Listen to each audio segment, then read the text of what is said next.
What if everything we thought we knew about blood of my blood was a lie? What if Master Raymond, the mysterious healer who vanished without a trace, had been pulling the strings all along, even shaping the destiny of William himself? The whispers are growing louder. Some say Raymond didn't just disappear into history. He took William. But why? And where did he go? Season 2 of Blood of My Blood promises to answer the questions that have haunted us since the first finale, but in ways that will leave us speechless. The stones glowed brighter than ever before. Henry's heartbeat echoed through the silence as he reached for Julia's hand, clutching baby William close. And then, darkness. When the light faded, the world around them had changed. But something was wrong. Julia's arms were empty. William was gone. Henry's voice broke through the chaos as he called out their names, but there was only wind, cold, cruel, and silent. Julia fell to her knees, her heart sinking under the unbearable truth. Somewhere between the stones, time had taken her son. For days, Julia wandered the Scottish Highlands, searching for any trace of William. Each dawn brought new hope, and each sunset stole it away. But one night, she heard something strange, whispers in a language older than time, a faint blue glow emerging from the mist. A man stood there, cloaked in shadow, his eyes glowing like moonlight reflected on water. "Your son is safe," he said. "For now." It was Master Raymond, the same man who once vanished before Claire's eyes, the same man whose knowledge of time travel went far beyond the stones. Julia wanted to trust him, but his presence carried the weight of centuries, of secrets no mortal should know. He told her William had been pulled into another timeline, one he had to protect. But his words carried a hidden warning. "The child bears the blood of time," he said softly, "and those who carry it are never safe." Meanwhile, in another century, Henry awoke in 18th century Paris, alone and disoriented. The air was heavy with revolution. His mind burned with questions. Where were Julia and William? Were they alive? Or had time swallowed them whole? As he searched for answers, Henry discovered a name whispered in the underground circles of alchemists and healers, a man who could control time itself. The Blue Priest, they called him. But when Henry finally found his portrait hidden in an old archive, his breath caught in his throat. It was Raymond.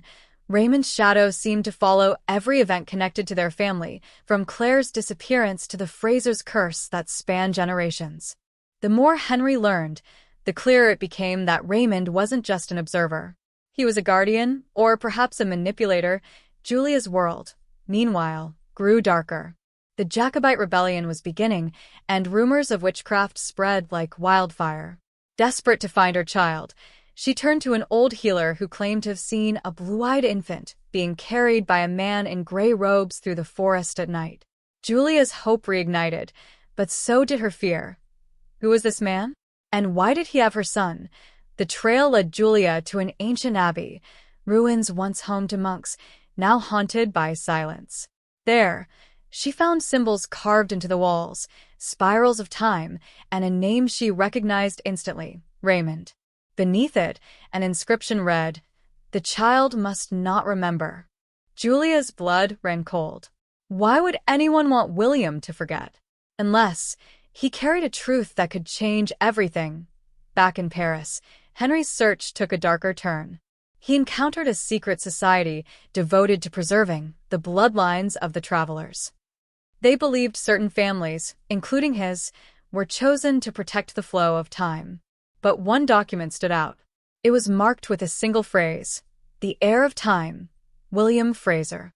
Henry realized then his son wasn't just missing. He was the key, but where there's power, there's danger. Across time, enemies were already moving. Archbug, Simon Fraser, and even the British Crown had learned whispers of a child who could cross eras without stones, a child who could rewrite destiny, and as thunder cracked across the sky, Julia swore one thing. No matter how many centuries she had to cross, no matter what price she had to pay, she would find her son, because if Master Raymond had taken William, then she would bring down time itself to get him back. Julia's journey grew colder and more treacherous as the Jacobite rebellion consumed Scotland. Every village she entered whispered the same name, the man with blue eyes. The soldiers feared him, the healers prayed to him, and the women spoke of him as a ghost who walked through centuries. Each word led her closer to a truth she wasn't ready to face. One night, after days of running, Julia took shelter in a small stone chapel hidden within the woods. Rain fell like tears from the heavens, and lightning flashed through the stained glass. As she sat by the flickering candlelight, the air around her suddenly thickened. A faint hum began to rise, echoing through the stones. The flame turned blue. Her heart stopped. Through the trembling light, a figure appeared, cloaked, calm, and otherworldly. Master Raymond. He looked unchanged since the day she'd seen him near the stones. His voice, soft yet commanding, filled the room. "You shouldn't have come here, Julia. Time is fragile, and your presence is tearing it apart." Julia stood, her voice trembling but fierce. "You took my son. Tell me where he is." Raymond stepped closer. The candlelight danced across his silver hair and kind, haunted eyes. "He was never yours to keep," he whispered. "William was chosen long before you, or Henry were born. His blood is ancient." Julia's confusion deepened. Chosen by who? Raymond paused, as though deciding how much to reveal. "By the ones who came before me, the guardians of the blue flame. We protect the line of those who can travel freely, without stones, without wounds. William carries that power. He can cross through time by thought alone." The truth struck Julia like lightning. "You're lying," she said, her voice cracking. "He's just a child." Raymond's expression softened, almost sorrowful. "Every child of time begins as a child of love. But love is not enough to protect them." He turned toward the chapel's window. "There are those who wish to use him, to rewrite history, to undo destinies. If they find him, they will unmake him." Julia's tears fell silently. "Then why not let me protect him?" Raymond's gaze met hers. "Because you cannot protect what you don't understand." Before Julia could reply, the chapel door burst open. Soldiers. The Jacobite patrol had tracked her down. She turned to hide, but when she looked back, Raymond was gone. Only the blue flame remained, flickering fiercely, burning with unnatural life. The soldiers dragged her out, accusing her of witchcraft. As she was thrown into a prison cart, she heard one soldier whisper. She was talking to the blue priest. The name chilled her to the bone. Meanwhile, across time, Henry's life in Paris had become a maze of riddles and betrayals. He had joined the underground alchemists under a false name, desperate for any lead on Raymond. But every answer came with a new danger. One night, an old scholar named Leontine handed Henry a small glass vial filled with shimmering blue dust. "They called it the blood of time," the man said. "Raymond used this to create doorways between centuries." Henry held the vial close, feeling a pulse, faint, yet alive. "What happens if someone drinks it?" he asked. Leontine's eyes turned fearful. "They disappear. But not into death, into time itself." Days later, Henry stood at the edge of an abandoned courtyard, the blue vial glowing faintly in his hand. "If this is how I find you, my son," he whispered, "then so be it." He raised it to his lips, but before he could drink, a voice echoed behind him. "Don't." A woman stepped from the shadows, cloaked in dark red, her eyes sharp with knowledge and grief. "You don't understand what that dust does," she said. "It doesn't take you to someone. It takes you to where they need you to be." Henry hesitated. "Who are you?" She smiled faintly. "Someone who once trusted Raymond too." Her name was Isabelle Duval, a former apprentice of Master Raymond, thought to have vanished centuries ago. She told Henry the truth, that Raymond had once tried to save a child just like William, but his interference had fractured time, creating ripples that doomed entire families. "Raymond believes he's saving the boy," Isabelle said, "but every time he meddles, the universe pays a price. You must find Julia, not him." Henry's determination ignited again. He would find Julia, and together they'd bring back their son. No matter the cost. Back in 18th century Scotland, Julia's imprisonment grew harsher by the day. She dreamt of blue light and William's laughter echoing in the void. Then, one night, a small folded note slipped through the bars of her cell. It said only 4 words. "He remembers your song." Julia's breath caught. It was her lullaby, the one she sang to William every night. Somehow, across centuries, her child still remembered her voice. The candle in her cell flickered blue. Raymond was near again. But this time, Julia wasn't afraid. She finally understood. Her connection to William wasn't bound by time. It was bound by blood. And that meant one thing. If Raymond could find him, so could she. The prison cell was silent, except for the soft hum of the blue flame that danced in the corner. Julia's heart pounded with a strange mix of fear and hope.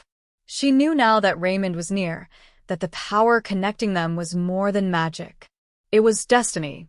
As she pressed her hand against the cold stone wall, a warmth spread through her fingers and the air began to shimmer. The world tilted, blurred, and then everything dissolved into light. When Julia opened her eyes, she was no longer in the dungeon. She was standing in a forest bathed in silver mist. The sound of rushing water filled the air. And in the distance, a figure. A small boy with dark curls and bright blue eyes. "William," she whispered, her voice breaking. He turned, smiling faintly, and for a moment, time stood still. She ran toward him, but before she could reach him, another figure appeared, cloaked in gray, face hidden. Master Raymond. Julia's tears turned to anger. "You stole my child." Raymond's calm voice echoed softly. "I saved him. If I hadn't taken him, he would have been lost in time. You both would have been erased." Julia's hands trembled. "You had no right." Raymond's expression grew heavy with sorrow. "You think I wanted this? I've seen centuries rise and fall, Julia. I've seen the ones who can travel, the ones like you and Henry, hunted, tortured, erased. Your son was born different. His blood sings with the pulse of time. If he had stayed with you, they would have found him before he even learned to speak." Julia stepped closer, tears shining in her eyes. "Then why hide him from me? Why make me suffer?" Raymond sighed deeply, his voice soft but filled with centuries of pain. "Because a mother's grief anchors her to the present. If I'd told you where he was, you would have followed. And if you had followed, time itself would have shattered."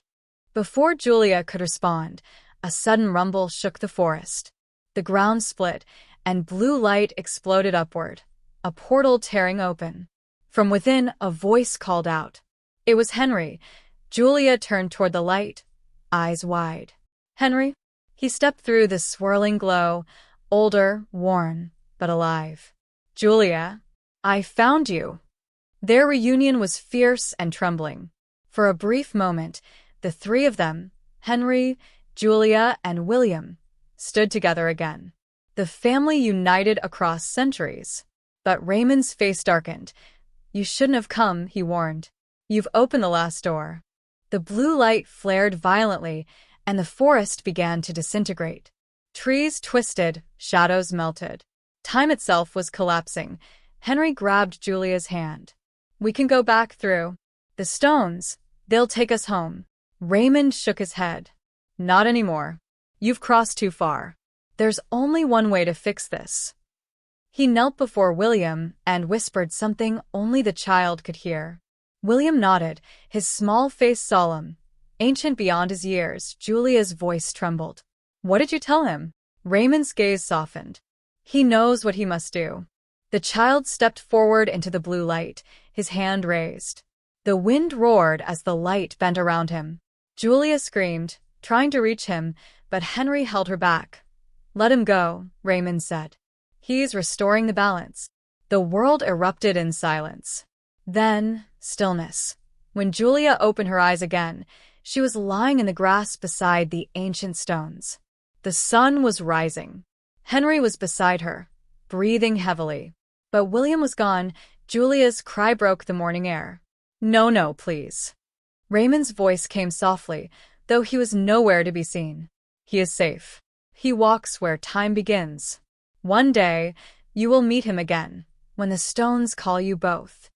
Tears streamed down Julia's face as she clutched the pendant Raymond had left behind, a tiny stone that pulsed faintly with blue light. The same light that had always surrounded her son. Henry wrapped his arms around her. "We'll find him again," he whispered. "No matter how many centuries it takes." The camera of destiny turned one last time, to a shadow standing far behind them, at the edge of the mist. A figure cloaked in blue, holding a staff carved with spirals of time. It was William. Older now, his eyes glowing faintly like his guardians once had, and from across the veil of years, a familiar voice spoke, Raymond's voice, gentle but commanding. "The blood of time flows forever. Protect it well." As the wind swept through the stones, the light faded, leaving only echoes of what once was, a promise written in time itself.